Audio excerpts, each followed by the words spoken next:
canal cristiano, Betel Casa de Dios y Puerta del Cielo, y vamos a continuar en esta ocasión con nuestra lectura de la Biblia. Ya estamos en Hechos capítulo 17 y vamos a poner en manos de Dios este tiempo. Dice la escritura: después de pasar por Anfípolis y Apolonia, llegaron a Tesalónica, donde había una sinagoga de judíos, y Pablo, según su costumbre, fue a ellos y por 3 días de reposo discutió con ellos basándose en las escrituras y explicando y presentando evidencia de que era necesario que Cristo padeciera y resucitara entre los muertos, y diciendo: este Jesús a quien yo os anuncio es el Cristo.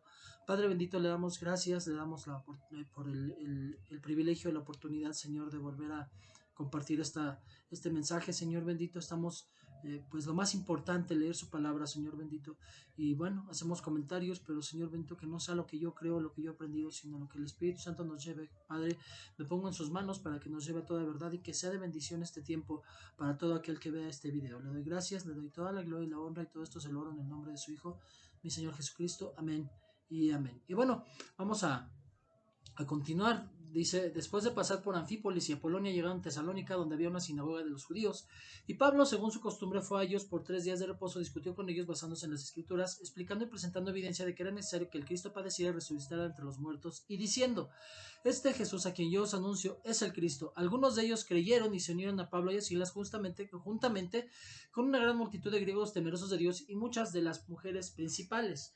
Pero los judíos, llenos de envidia, enviaron a algunos hombres malvados de la plaza pública, organizaron una turba y alborotaron la ciudad, y asaltando la casa de Jasón procuraban sacarlos al pueblo. Al no encontrarlos, arrestaron a Jasón y a algunos de los hermanos ante las autoridades de la ciudad, gritando: estos que han trastornado al mundo han venido acá también. Y Jasón los ha recibido, y todos ellos actúan contra los decretos de César, diciendo que hay otro rey, Jesús, y alborotaron a la multitud y a las autoridades de la ciudad que veían esto, pero después de recibir una fianza de Jasón y los otros, lo soltaron. Por supuesto, el que es un verdadero hijo de Dios siempre va a tener persecución, porque al diablo no le va a gustar que estemos proclamando la verdad, y obviamente va a poner en contra a la gente, y por eso va a haber este tipo de persecución. Obviamente estaban buscando a Pablo, pero como no encontraron a Pablo, se fueron sobre el que los recibió.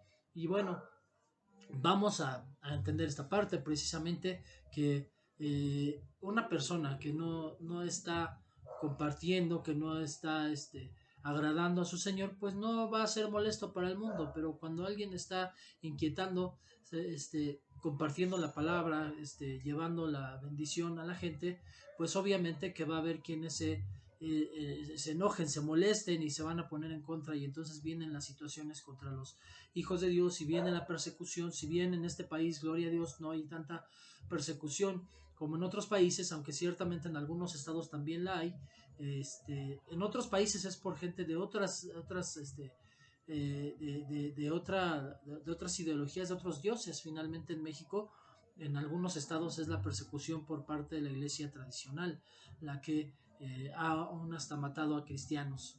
Y bueno, vemos que es precisamente porque, como dice la palabra, han trastornado al mundo, porque llevamos un mensaje diferente al que el mundo tiene y al que el mundo no quiere recibir. Pablo y Silas enviados a Berea. Enseguida los hermanos enviaron de noche a Pablo y a Silas a Berea, los cuales al llegar fueron a la sinagoga de los judíos. Estos eran más nobles que los de Tesalónica, pues recibieron la palabra con toda solicitud, escudriñando diariamente las escrituras para ver si estas cosas eran así. Por eso muchos de ellos creyeron, así como también un buen número de griegos, hombres y mujeres de distinción. Pero cuando los judíos de Tesalónica supieron que la palabra de Dios había sido proclamada por Pablo también en Berea, fueron también allá para gritar y alborotar las multitudes. Entonces los hermanos inmediatamente enviaron a Pablo para que fuera hasta el mar, pero Silas y Timoteo se quedaron ahí. Los que conducían a Pablo lo llevaron a Atenas, y después de recibir órdenes de Silas y Timoteo se unieron a él lo más pronto posible, partieron. Bueno, aquí vemos que ellos seguían compartiendo, y vemos aquí un punto bien importante que se ha compartido mucho. Precisamente dice que los de Berea, muchas veces se comparte que los de Tesalónica fueron los que leían con solicitud, pero lo que dice es que cuando llegaron a Berea y entraron a la sinagoga de los judíos, estos eran más nobles que los de Tesalónica. O sea, los de Berea eran los que escudriñaban la palabra diariamente para ver si estas cosas eran así, para entender la fe que estaba proclamando Pablo. la fe de nuestro Señor Jesucristo, que obviamente Pablo era el que la estaba llevándola a los gentiles. Pero bueno, pues vemos que habían las columnas en Jerusalén que eran los 12 apóstoles. Y bueno, dice que los de Tesalónica escudriñaban diariamente las escrituras. Punto bien importante. Precisamente el punto es que mucha gente o tergiversa las escrituras o no las entiende o no sabe qué dicen y atacan algo que no conocen precisamente porque no escudriñan las escrituras primero y segundo con la guía del Espíritu Santo para ver si estas cosas son así, para que puedan entenderse. Ajá. Y vemos que de hecho los de Tesalónica fueron a Berea para agitar y alborotar a las multitudes porque vieron que en Berea sí estaban aceptando la palabra. Entonces los hermanos inmediatamente enviaron a Pablo para que fuera hasta el mar, pero Silas y Timoteo se quedaron en Berea, siguieron obviamente compartiendo. Y los que conducían a Pablo lo llevaron a Atenas y después de recibir de que Silas y Timoteo se le unieran a él lo más pronto posible, partieron. Obviamente Silas y Timoteo se quedaron para seguir afianzando la fe, pero no podían quedarse mucho tiempo porque tenían que seguir pues el plan del Espíritu Santo para compartir con Pablo en otros lugares. Además, Timoteo pues se iba a quedar de pastor en otro lado, ya Dios ya tenía su plan. Eso es algo que tenemos que entender, Dios tiene un plan, Dios nos deja en algún tiempo en un punto, pero Timoteo no lo sabía, pero Dios sí, que él se iba a quedar de pastor en otro lado. Bueno, 16. Mientras Pablo los esperaba en Atenas, su espíritu se enardecía dentro de él al contemplar una ciudad llena de ídolos. Así que discutía en la sinagoga con los judíos y con los gentiles temerosos de Dios, y diariamente en la plaza con los que estuvieran presentes. También disputaban con él algunos de los filósofos epicúreos y estoicos, y algunos decían, ¿qué quiere decir este palabrero? Y otros, parece ser un predicador de divinidades extrañas, porque les predicaba Jesús y la resurrección. Lo tomaron y lo llevaron al Areópago, diciendo, ¿podemos saber qué es esta nueva enseñanza que proclamas? Porque te hemos oído decir cosas extrañas, por tanto, queremos saber qué significan. Pues todos los atenienses y los extranjeros de visita allí no pasaban el tiempo en otra cosa sino en decir o en oír algo nuevo. Entonces Pablo, poniéndose en medio del Areópago, dijo, varones atenienses, percibo que sois muy religiosos en todo sentido, porque mientras pasaba y observaba los objetos de vuestra adoración, hallé también un altar con esta inscripción, al Dios desconocido, pues lo que vosotros adoráis sin conocer, eso os anuncio yo, el Dios que hizo el mundo y todo lo que hay puesto, que el Señor es el Señor del cielo y de la tierra, no mora en templos hechos por manos de hombres, ni es servido por manos humanas, como si necesitara de algo, puesto que Él da a todos vida y aliento y todas las cosas. Y de uno hizo todas las naciones del mundo para que habitaran sobre la faz de la tierra, habiendo determinado sus tiempos señalados y los límites de su habitación, para que buscaran a Dios y de alguna manera palpándole hallen, aunque no está lejos de ninguno de nosotros, porque en él vivimos, movemos y existimos. Así como algunos de vuestros mismos poetas han dicho, porque también nosotros somos linaje suyo. Siendo pues linaje de Dios, no debemos pensar que la naturaleza divina sea semejante a oro, plata, piedra, esculpidos por el arte y el pensamiento humano. Por tanto, habiendo pasado por alto los tiempos de ignorancia, Dios declara ahora a todos los hombres en todas las partes que se arrepientan, porque Él ha establecido un día en el cual juzgará al mundo en justicia por medio de un hombre a quien Él ha designado, habiendo presentado pruebas a todos los hombres al resucitarle de entre los muertos. Aquí 3 puntos bien importantes. Ellos tenían un altar al Dios desconocido, a un Dios que no conocían. La historia nos cuenta que Nezahualcóyotl también era monoteísta y él creía en un solo Dios que era el creador de todo. Él decía, no lo conozco, pero estoy esforzándome por conocerlo. Pero ciertamente yo creo que sí, Dios le tocó, aunque no había tenido quien le compartiera del verdadero Dios, porque él tenía un comportamiento, bueno, lo vemos en sus pensamientos, en sus poesías. Vemos que fue un hombre muy próspero y fue muy bendecido porque sabía de arquitectura, de ciencia, obviamente era poeta, y vemos además que era un hombre que por las noches se vestía con las ropas comunes, no ropas de palacio que eran muy distintas, salía a las calles y en los parques, platicaba con la gente y después les hacía llegar la necesidad que él había encontrado al platicar con ellos. Entonces era un hombre que había sido tocado por Dios. Entonces vemos que por eso Dios siempre ha estado presente en todos lados, porque siempre ha habido gente que realmente le ha buscado, aunque no haya quien les comparta. Y de eso habla Pablo precisamente en una de sus cartas. En Romanos habla de la salvación por conciencia, de aquellos que precisamente al adorar al Dios desconocido, pero que, entendiendo que existe uno que creó todo, pues Dios bendice a esas personas, lo que vosotros adoráis sin conocer. Eso es lo que nosotros anunciamos. Y bueno, dice, no moran templos hechos por más de hombres. Un error muy común aún en la iglesia cristiana es que le llamamos templo al lugar a donde nos reunimos, cuando la realidad es que bíblicamente el único templo permitido por Dios fue el de Jerusalén.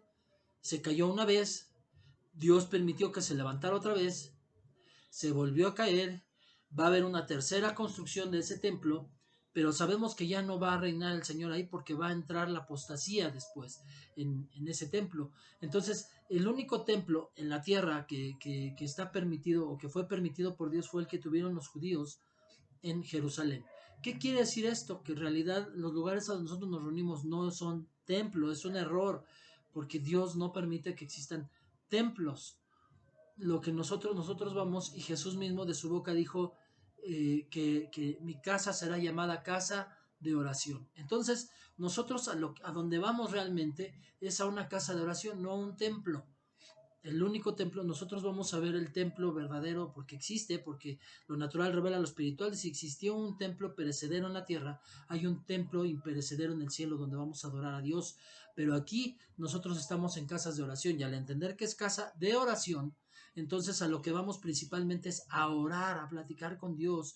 Obviamente, todo el servicio es bien importante desde el inicio con la oración, la alabanza, la palabra y la bendición. Son cuatro cosas, cuatro ingredientes que vienen en que yo vaya al servicio, pero la gente no lo entiende. Le faltan al respeto a la oración, porque si es casa de oración, lo primero es la oración. Y cuando está la oración, están en el baño, están platicando, están paseando, todo menos estar en lo que deben de estar, que es orar. Después viene la alabanza, viene la adoración a Dios, y es una forma de orar también, porque le estamos diciendo al Señor lo que nace en nuestro corazón, pero de una manera poética, de una manera que a Dios le agrada esa melodía de cómo le adoramos. Después viene la enseñanza. Claro que Dios no se queda solamente con eso, Él no va para que nada más le adoremos, sino que Él nos guía a vivir como Él quiere, de una manera correcta, y viene la enseñanza.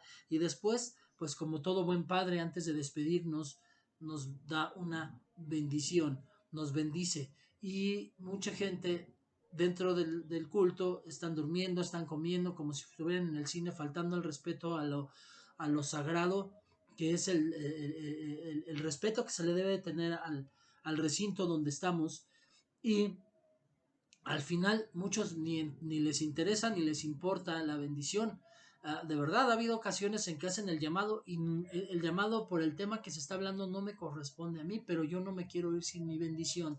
Y quizás muchas veces haya quienes me hayan señalado decir, mira, este está sirviendo en la iglesia y es un pecadorzote, cada vez se tiene que ir a arrepentir. No, no necesito arrepentirme, y muchas veces no me he arrepentido, aunque siempre me pongo a cuentas con mi Señor, y no necesariamente en el momento en que paso al frente, pero paso porque yo no me voy si no recibo mi bendición de parte de mi Señor por medio de mi Padre Espiritual. Esa es la importancia que tiene el entender dónde estamos. Y luego, el tercer punto importante aquí es, siendo linaje de Dios, no debemos pensar que la naturaleza divina sea semejante a oro, plata, piedra, esculpidos por el arte y pensamiento humano.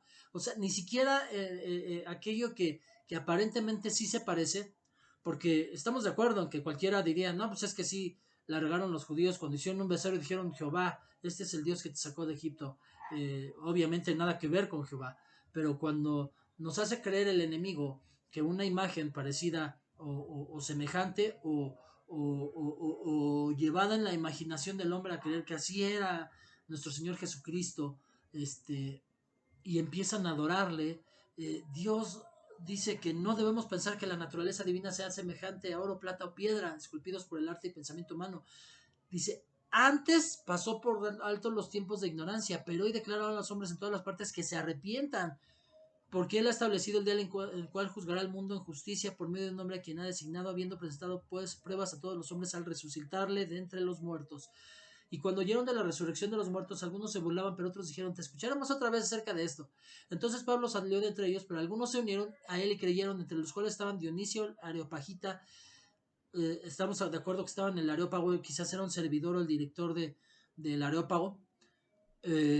Una mujer llamada Damaris y otros con ellos. O sea, una persona de importancia ahí donde estuve predicando fue el que recibió, y los demás, mucha gente, pero no todos, algunos se burlaban. Eso es algo natural en alguien que está predicando, evangelizando, que algunos se van a burlar de lo que uno enseña, de lo que uno dice, de la manera en que uno expresa, pero unos, los más sensibles, van a entender, van a conocer y van a saber que Dios quiere que nos arrepintamos, que dejemos las cosas del mundo y que le empecemos a adorar como Él quiere y no como yo creo o como yo quiero.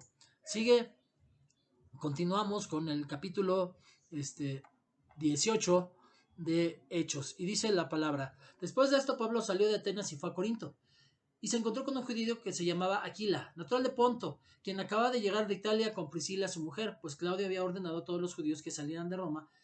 Fue a ellos, y como él era del mismo oficio, se quedó con ellos y trabajaban juntos, pues el oficio de ellos era hacer tiendas. Y discutían en la sinagoga todos los días de reposo y trataba de persuadir a los judíos y a los griegos. Pablo nunca dejó de trabajar. No necesariamente vemos que en otra parte de la escritura dice, él mismo dice, pues, tengo yo derecho a ganar de la iglesia como lo hacen los demás hermanos. Es un derecho ganado porque Dios, dice la escritura que el trabajador merece su paga. Entonces sí hay un derecho, pero Pablo era de las personas pocas que no aceptaban sueldo de la iglesia. Él diezmaba, pero él trabajaba, él hacía tiendas. En ese tiempo el mejor negocio que existía era hacer tiendas, puesto que el mejor negocio era ser mercader, llevar telas y cosas de otros países, llevarlos, exportarlos, como le llamamos ahora, y se vendían muy bien porque eran cosas que no se conseguían fácilmente en los lugares a donde las llevaban. Entonces, los mercaderes tenían necesidad de tiendas porque andaban siempre, pues, de una manera nómada, yendo a conseguir sus mercancías, yendo a venderlas. Entonces, era un muy buen negocio, y Pablo pues le iba bien con ese negocio de hacer tiendas. Entonces, vemos que él nunca dejó de trabajar. A donde iba, él seguía trabajando, y llegó a donde estaban unos hermanos en Corinto, eh, y empezó a seguir, se puso a trabajar con ellos porque ellos también hacían lo mismo, ellos también trabajaban en lo mismo. Cuando Silas y Timoteo descendieron a Macedonia, Pablo se dedicaba por completo a la predicación de la palabra, testificando solemnemente a los judíos que Jesús era el Cristo. Pero cuando ellos se le opusieron y blasfemaron, él sacudió sus ropas y les dijo: vuestra sangre sea sobre vuestras cabezas, yo soy limpio, desde ahora me iré a los gentiles. Y partiendo de ahí se fue a la casa de un hombre llamado Ticio Justo, que adoraba a Dios, cuya casa estaba junto a la sinagoga, y Crispo, el oficial de la sinagoga, creyó en el Señor con toda su casa. Y muchos de los corintios al oír creían y eran bautizados. Por medio de una visión durante la noche, el Señor le dijo a Pablo: no temas, sigue hablando y no calles, porque yo estoy contigo y nadie te atacará para hacerte daño, porque yo tengo mucho pueblo en esta ciudad. Y se quedó allí 1 año y 6 meses enseñando la palabra de Dios entre ellos. Entonces, por eso es bueno y agradable dedicarse a la predicación de la palabra. Dios respalda al que está predicando, pero Dios es el que le llama. Yo en este medio no soy yo el que decido hacer estos videos. Finalmente, normalmente el hombre en su pensamiento carnal hace algo con lo que le gane dinero. Obviamente yo no gano dinero con esto. Es más, si lo viéramos de manera carnal, y líbreme Dios de pensarlo en esa forma, pero ocupo tiempo que podría ocupar en otras cosas, para ganar más dinero. Pero yo sé que el Señor me respalda, porque así como le dijo a Pablo, dice: no temas, sigue hablando y no calles, porque yo estoy contigo y nadie te atacará para hacerte daño. Y en esta ciudad hay mucho pueblo de Dios y hay mucha gente que tiene necesidad. Y así como Pablo, cada que hablaba, había quienes se convertían. Yo estoy seguro que este medio es un medio evangelístico donde mucha gente va a conocer al verdadero Dios y van a seguirle, van a servirle al verdadero Dios. Entonces, esa es la importancia. Ahora, otra importancia, y en este momento me muestra el Señor que lo diga. Se han dado cuenta los que ven mis videos que yo no digo mi nombre, como muchos que cuando saludan dicen: yo soy tal. eh, y la razón, y viene ahí aquí otra situación, que de pronto ha habido por ahí comentarios de: bueno, él quien le dio la autoridad, el que es, el quien es. Y finalmente a mí, pues la realidad es que a mí no me hace un papel. Yo hago el papel. Claro, estoy agradecido porque Dios me dio el privilegio y la oportunidad de terminar una licenciatura en teología, pero no me hace el papel. Yo no me tengo que presentar como el licenciado Ricardo, el licenciado de teología Ricardo, para que la gente escuche. Yo lo que tengo que hacer, y por eso ni siquiera doy mi nombre, porque yo a quien presento es al Espíritu Santo. El vaso no se puede honrar de ser el que quita la sed a la gente, sino el agua que está dentro. El Señor Espíritu Santo es el que derrama agua para quitar la sed espiritual, y a mí me utiliza como vaso, gloria a Dios, y por eso es por lo que no tengo yo necesidad de estar compartiendo mi nombre y el título que yo tengo, porque la realidad es que el que me respalda no es mi título, aunque gloria a Dios agradezco eso, porque eso me llevó a conocer más de Dios, pero lo que me hace es el respaldo del Señor Espíritu Santo para poder seguir predicando su palabra. Amén. Pero bueno, vamos a continuar. 12. Siendo Galión procónsul de Acaya, los judíos se levantaron a una contra Pablo y lo trajeron ante el tribunal diciendo: este persuade a los hombres a que adoren a Dios en forma contraria a la ley. Y cuando Pablo iba a hablar, Galión dijo a los judíos: si fuera cuestión de una injusticia o de un crimen depravado, oh judíos, yo os toleraría, como sería razonable. Pero si son cuestiones de palabras y nombres y de vuestra propia ley, allá vosotros, no estoy dispuesto a ser juez de estas cosas. Y los echó del tribunal. Entonces todos ellos echaron mano a Sóstenes, el oficial de la sinagoga, y lo golpeaban frente al tribunal, pero Galión no hacía caso de nada de esto. Y Pablo, después de quedarse muchos días, se despidió de los hermanos y se embarcó a Siria. Y con él iban Priscila y Aquila. Y en secreta se hizo cortar el cabello, porque tenía hecho un voto. Vemos aquí que está hablando otra vez en tercera persona Lucas, quiere decir que Lucas en algún punto estuvo con él, pero después también se quedó en algún ministerio también trabajando. Llegaron a Éfeso y los dejó ahí, y entrando él a la sinagoga discutía con ellos, con los judíos. Cuando le rogaron que se quedara más tiempo, no consintió, sino que se despidió de ellos diciendo: volveré a vosotros otra vez si Dios quiere. Y zarpó de Éfeso. Al desembarcar en Cesarea, subió a Jerusalén para saludar a la iglesia y luego descendió a Antioquía. Después de pasar allí un largo tiempo, salió recorriendo por orden la región de Galicia y Frigia, fortaleciendo a todos los discípulos. O sea, hubo un tiempo en el que se dedicó a evangelizar, a levantar iglesias, pero hubo un tiempo en que regresó y estuvo llevando palabra a los discípulos para que se fortalecieran en medio de las persecuciones. 24. Llegó entonces a Éfeso un judío que se llamaba Apolos, natural de Alejandría, hombre elocuente, que era poderoso en las escrituras. Este había sido instruido en el camino del Señor, y siendo ferviente de espíritu, hablaba y enseñaba con exactitud las cosas referentes a Jesús, aunque solo conocía el bautismo de Juan. Y comenzó a hablar con denuedo en la sinagoga. Pero cuando Priscila y Aquila lo oyeron, lo llevaron aparte y le explicaron con mayor exactitud el camino de Dios. Punto bien importante: ¿era un hombre usado por Dios? Sí, pero le hacía falta, necesitaba conocer un poco más. Y para eso Dios permitió que Priscila y Aquila estuvieran con él y le explicaran más certeramente el camino de Dios.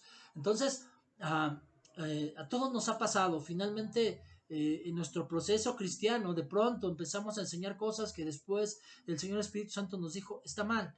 Y no es para que yo me arrepienta, yo lo hice de corazón y eso fue lo que yo entendí, o eso fue lo que se me enseñó.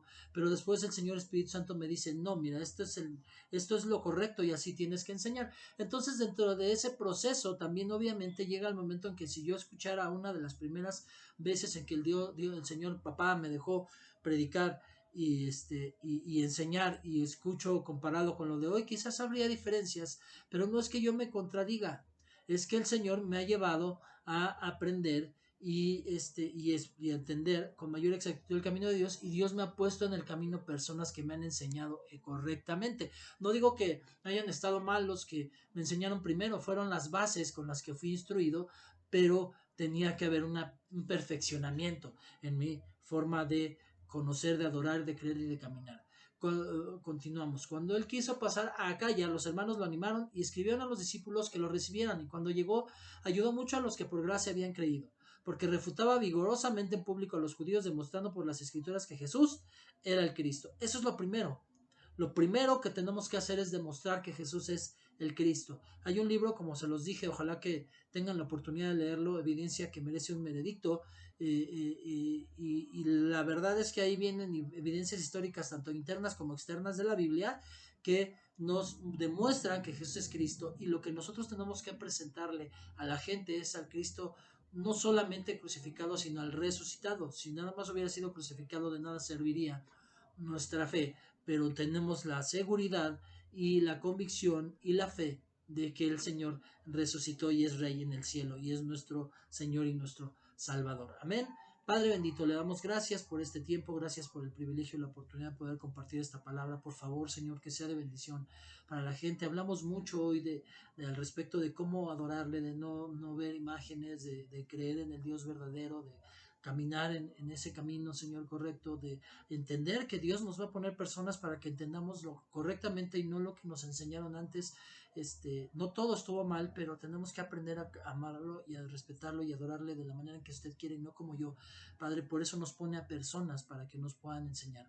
Gracias, le doy toda la gloria y la honra, le pido que siga siendo de bendición este canal, Señor, respáldelo, que empiece a crecer, que mucha gente empiece a voltear a verlo, Señor, y le doy gracias en el nombre de Jesús, amén y amén. Y como siempre, bueno, pues le doy gracias a Dios, les pido que me regalen un like, que puedan compartirlo para que otros también puedan recibir esta bendición y que, por favor, me regalen un comentario en la caja de comentarios. Dios los bendiga, estamos ahí presentes, están en mis oraciones, le doy toda la gloria y la honra a mi Señor por sus vidas. Y bueno, nos vemos a la próxima. Chao.